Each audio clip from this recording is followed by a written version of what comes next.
Bom, fera, dando continuidade ao assunto de clima, você tem aí a Floresta dos Cocais. Floresta dos Cocais, ou Mata dos Cocais, ou Mata de Babaçuás. Babaçuás é a planta dominante, é o babaçu, tá bom? Onde é que nós encontramos? Olha o que ele diz aí, ó. Maranhão, Piauí e Rio Grande do Norte. Eu quero dizer para você que ainda pode ir para outros estados, mas isso aí é onde predomina, tá certo? E aí você tem a foto. Perceba que essa foto faz com que a gente chegue a algumas conclusões, né? Você tem arbustos que tem espaço entre eles, tá vendo? E como está na região do Maranhão, Piauí e Rio Grande do Norte, então você tem uma característica de clima tropical, tá bom? Aí tem aí, ó, planta típica da região, o babaçu, que é essa planta aí, que é utilizado muito para fazer artesanato também. Você pode encontrar buriti, e aí a galera faz, por exemplo, artesanato.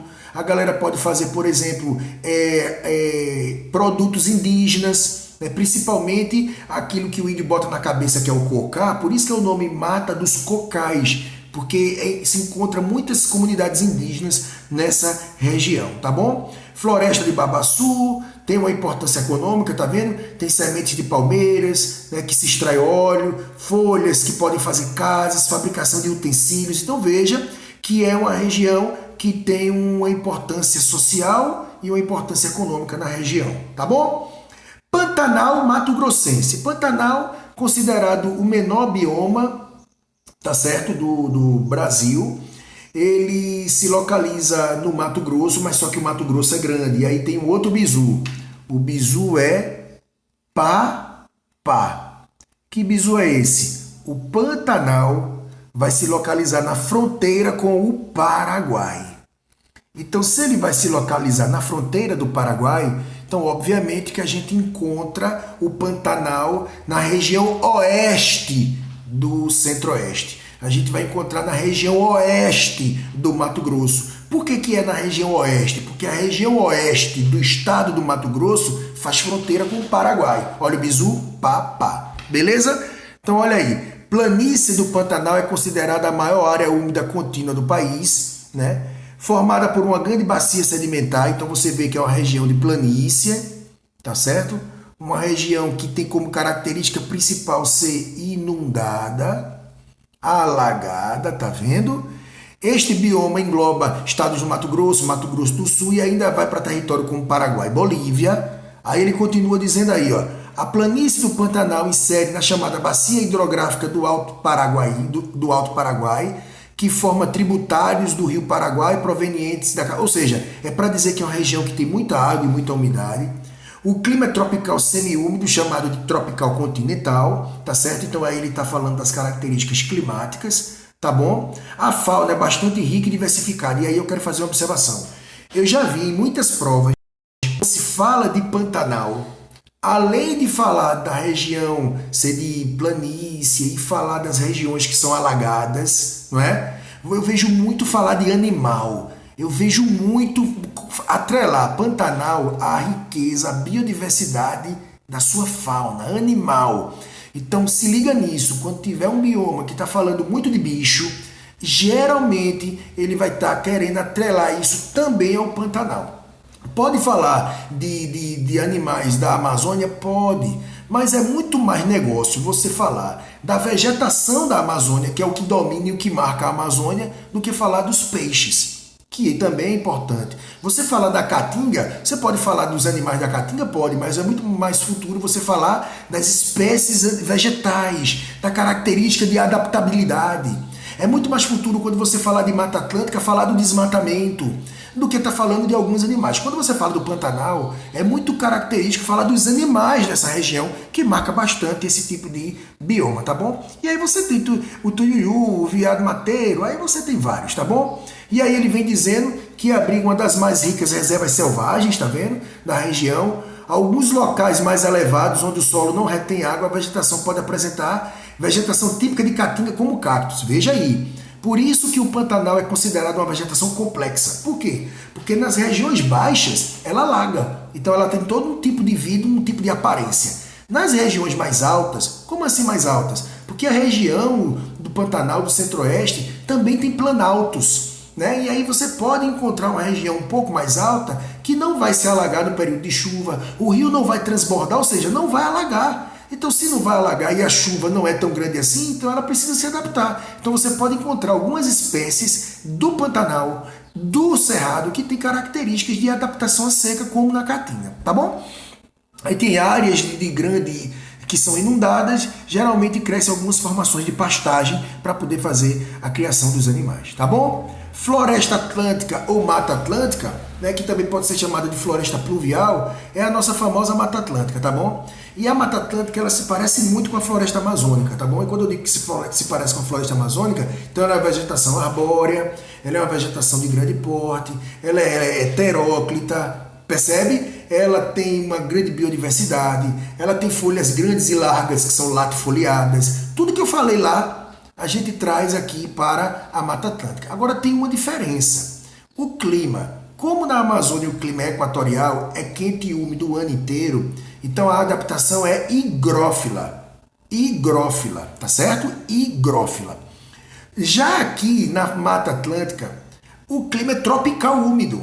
Então, apesar de chover bastante, mas não é a mesma quantidade.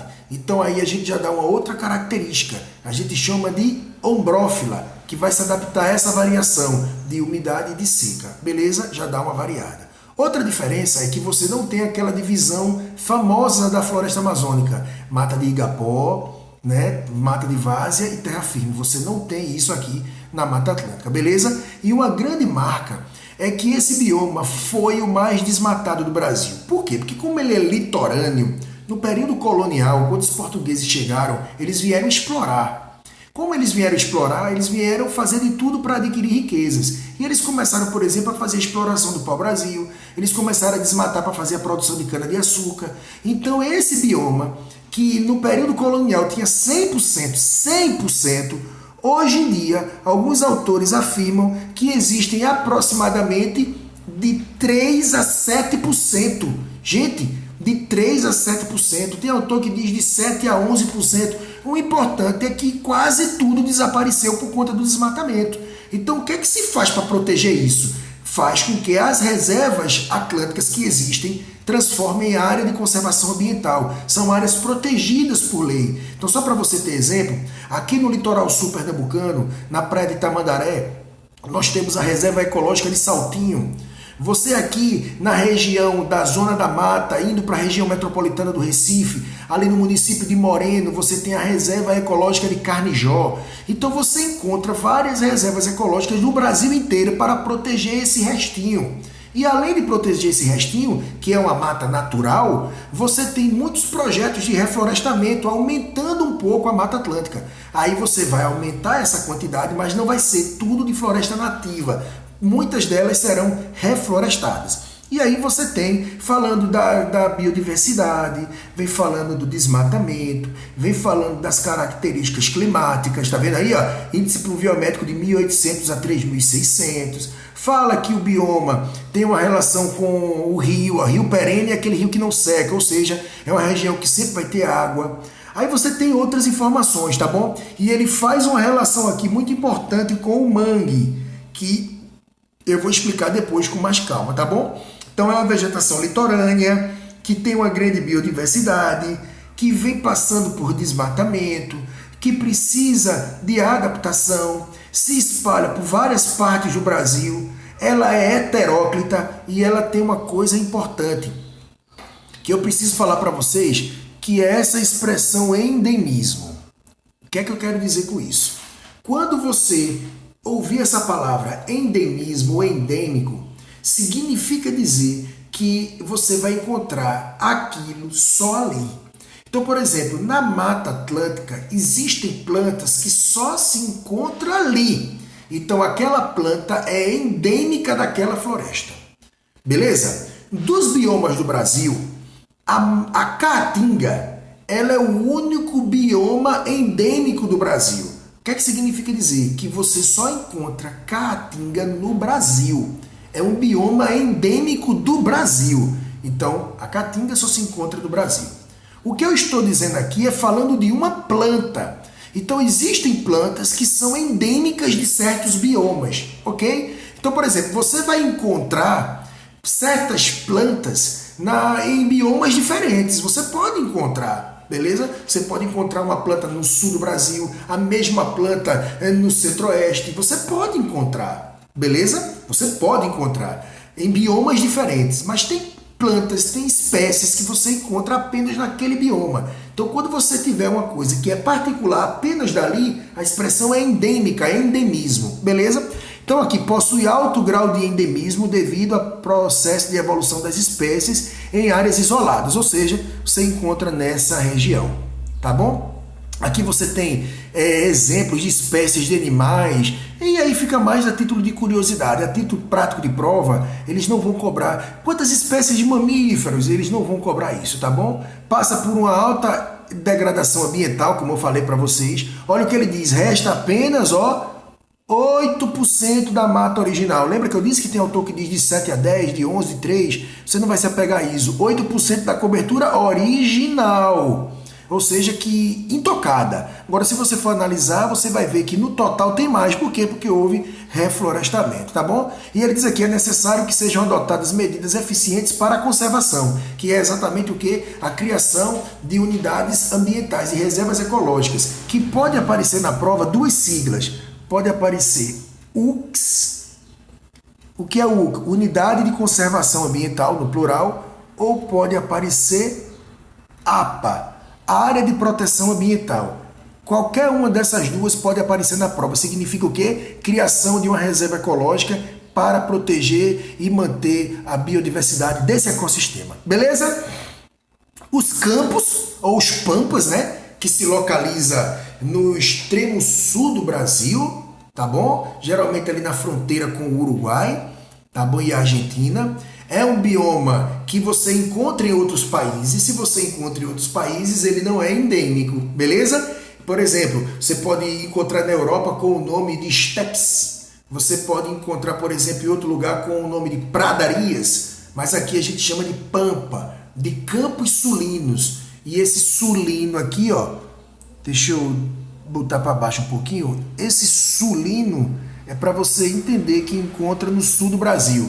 Mas você encontra em qualquer parte do sul do Brasil? Não. Você encontra no extremo sul. E quando eu digo no extremo sul, é na fronteira com outro país, tá bom?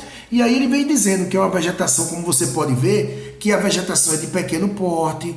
Veja aí na imagem que a vegetação rasteira, não é de chover muito, é mais frio, geralmente é plano, é uma vegetação que a gente chama de herbácea, de pequeno porte, tá vendo? O clima é frio. Então são características que impedem muitas vezes o desenvolvimento da vegetação, tá bom? Agricultores, olha que informação importante, agricultores e pecuaristas foram atraídos para a região devido ao solo fértil e condições naturais favoráveis, ou seja, ao longo do processo de povoamento do sul do Brasil, muitas pessoas receberam terras, muitas pessoas vieram do Paraguai, né, que vieram do Uruguai, da Argentina em busca dessas terras porque tinha essa facilidade. O governo incentivava as pessoas a virem a produzir, a povoar e a desenvolver a região, tá bom? Então os pampas são essas regiões do extremo sul do Brasil, não é? Que são limpos, planos, né? Que tem área de muita produção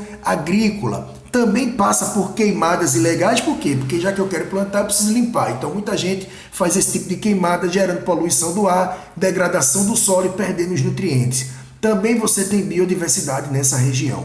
E aí você tem a zona costeira com os manguezais. Muito importante esse bioma para a gente terminar essa nossa etapa aí de biomas brasileiros. O mangue, presta atenção, o mangue se localiza no litoral brasileiro.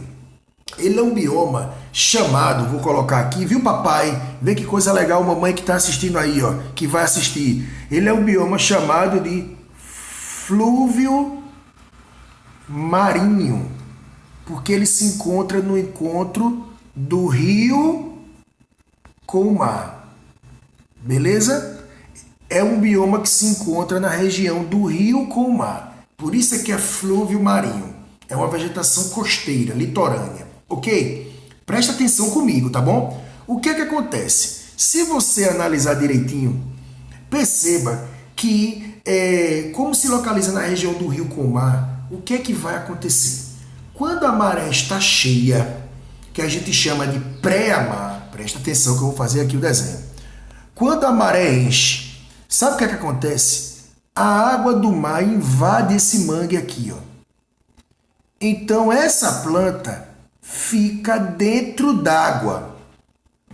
E a gente já viu que quando uma planta fica dentro d'água, ela é hidrófila, ok? Hidrófila, ela fica dentro d'água. Quando a maré secar, aí as raízes voltam a aparecer, tranquilo? Então ela fica temporariamente alagada. Então ela é uma vegetação hidrófila. Segunda coisa importante, a água do mar é salgada, possui sais minerais. Então toda vez que a maré enche, a água do mar deposita sais minerais no solo. Então o solo ele vai ficando mais salgado, ele vai ficando mais salino, beleza? E aí ele fica com aspecto de lama, ok? A planta precisa se adaptar a isso? Sim. Não é comum uma planta, uma raiz ficar dentro de uma lama, ela precisa se adaptar. E aí nós temos nome para isso também. Quando a gente está analisando a adaptação a um solo salgado, nós chamamos de halófita. Beleza? Então, hidrófila dentro d'água, halófita se adaptar ao solo salgado. E como é que o aluno vai memorizar? Tem um bizu para isso. Se você, no lugar do H, colocar um S, veja que as 3 primeiras letrinhas formam a palavra sal. Então é muito simples. Se aparecer o nome halófita, eita, halófita é o que mesmo? Só coloca o S no começo. Se formar a palavra sal, já sabe que é do mangue. Se adaptar a um solo lamacento e salino. Ok? Então essas raízes, elas não vão conseguir respirar dentro da lama. Por isso que se você olhar direitinho a imagem, perceba que a raiz não está embaixo da terra não, tá vendo? A raiz ela fica na superfície. Tá bom? Então você vê a raiz, você pega na raiz, você anda na raiz se quiser, você vê. Você só não vê quando a maré está cheia, porque ela fica abaixo d'água. Então essa raiz, a gente chama ela de raiz aérea. Por que aérea? Porque ela está voando? Não, porque ela está na superfície. Tecnicamente ela é chamada de pneumatóforos. E aí biologia explica essa expressão, pneumatóforos. São as raízes que estão na superfície, que é uma técnica para poder adaptar-se a um solo salino. Tranquilo? Beleza. Então você tem uma vegetação que tem algumas adaptações. Ela é uma vegetação que está no litoral. Geralmente você encontra no litoral brasileiro, que é de clima tropical. Vegetação ombrófila. Ombrófila se adapta ao clima tropical. Beleza. Segundo, como ela está no litoral e a maré enche, ela fica dentro d'água, além de ser ombrófila, ela é hidrófila, que ela fica dentro d'água. Como a água do mar é salgada, deixa o solo salino. Então ela é halófita, vai se adaptar ao sal. Percebe tecnicamente como é isso? E esse bioma é um bioma muito importante porque tem uma grande biodiversidade, principalmente de caranguejo. E muitos pescadores sobrevivem da coleta dessa atividade para poder vender e sobreviver com isso. Muito importante. E eu quero chamar uma outra atenção para vocês, do mangue. Esse bioma, lembra que eu disse para vocês que é um bioma que se localiza no encontro do rio com o mar, beleza? Então, se encontra na região do rio com o mar. Geralmente, as grandes capitais do Brasil estão no litoral, ou seja, você tem um bioma que se localiza nas grandes metrópoles. Eu te pergunto, esse bioma sofre desmatamento? Sim! A galera desmata para fazer prédio, para fazer shopping, para fazer uma série de coisas. Por quê? Por conta da necessidade econômica do capitalismo. Então, esse bioma vem sofrendo desmatamento. Recentemente, há uns 5 anos atrás, em Recife, se desmatou um mangue para fazer um shopping. Como é o nome do shopping? Rio Mar. Tá vendo aí, mamãe e papai que tá assistindo? Shopping Rio Mar. Tem esse nome porque foi feito no local que exatamente tinha um mangue. Quer ver outra coisa legal? Se você conhece a região de Recife, você sabe que próximo do Rio Mar construíram uma nova área de tráfego de veículos, não é? Como é que se chama essa via? Via Mangue. Exatamente em relação a toda essa situação. O problema é que quando acontece isso, você vai ter transtornos no futuro. Por exemplo, como essa região se localiza no encontro do rio com o mar, quando chove, o nível do rio aumenta. Quando a maré é cheia, o nível aumenta. Então essa água do rio transborda para o mangue. Quando você tira o mangue e bota uma cidade, vai continuar chovendo, vai continuar a maré enchendo e essa água agora vai para onde? Vai para o centro da cidade. Então muitas vezes as grandes metrópoles chovem com enchentes. Não é porque chove só, é porque chove, o rio aumenta seu nível, o mar aumenta seu nível, transborda para onde era o mangue. Isso é a natureza. Agora o homem invadiu a natureza, desmatou e construiu casa. A água vai para onde? Vai para casa. Ou você acha que a água vai vir o seguinte, eita, desculpa, viu, não posso vir para aqui não, porque agora tem uma residência. Vai para cima das casas. Não tem bronca, beleza? Então acaba acontecendo esses impactos por conta do desmatamento. Aí tem aí, ó, dizendo que se localiza, é uma região formada por raízes respiratórias, tá vendo? Raízes respiratórias, exatamente essas raízes aqui, ó. Veja que ela não está embaixo da terra, tá vendo? Se você analisar aqui a imagem, veja que o solo tem cara de areia de praia, de lama, né? Então ela vai se adaptar a essas coisas. Aqui, ó, desenvolve em um solo lodoso e salgado, que lembra o lodo, denso, difícil de respirar, tá bom? E, por fim, floresta das araucárias, que é chamada de mata das araucárias ou pinhais, se encontra nessa região aí, ó, Santa Catarina, São Paulo, predominantemente no Paraná, mas se espalha por outros locais. E veja que ela tem um formato bem característico, tá vendo? Isso é uma marca. Então, duas coisas a gente precisa formar aqui. Alguns autores pegam esse formatozinho aqui, ó, e diz que ela é conífera. Por que conífera? Porque lembra um cone, esse formato aqui, tá bom? Conífera. E uma outra coisa também que você, não sei se está dando para ver, eu acredito que não, tá bom? Deixa eu ver se dá para dar um zoom aqui. O quê? Menino, vai ver mesmo.